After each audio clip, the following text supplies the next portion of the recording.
Hey guys, today I'm going to talk about light meters and specifically ones that are just apps on a phone.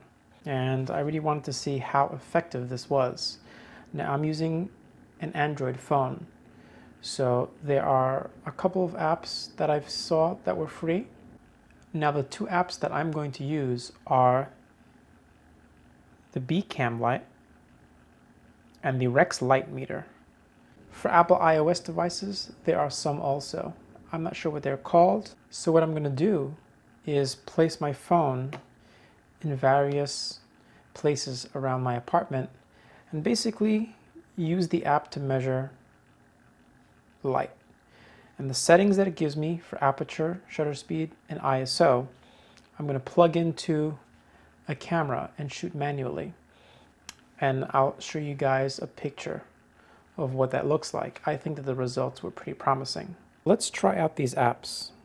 This is the Becam Light Meter, and this is the screen. It's free. It does have little ads on the bottom.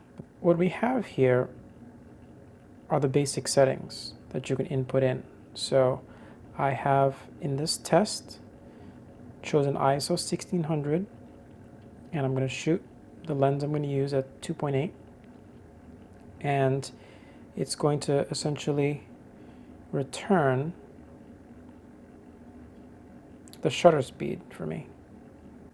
And as you see, as I'm pointing it towards the light, which is coming from my right side, it's giving me a faster shutter speed.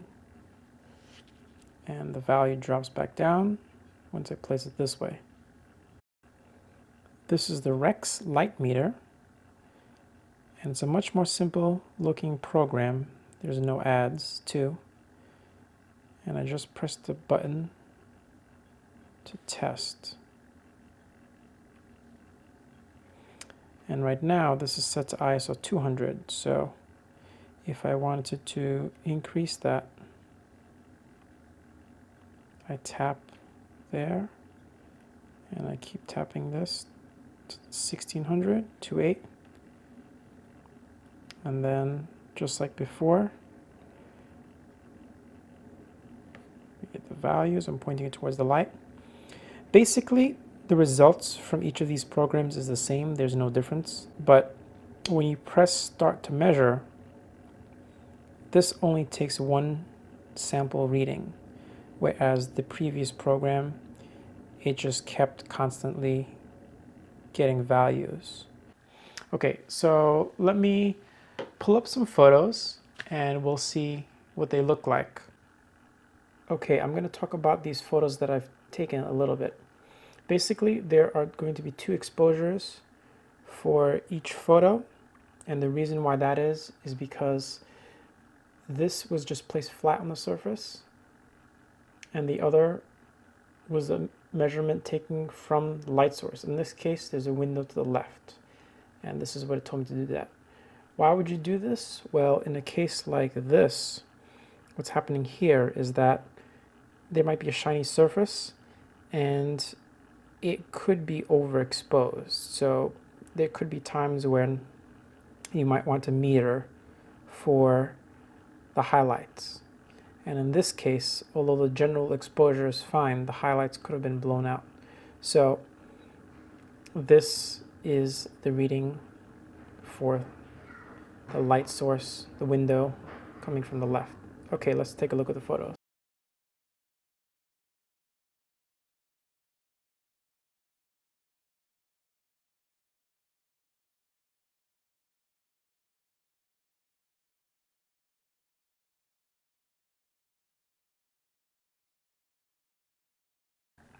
Will I actually use this in the field?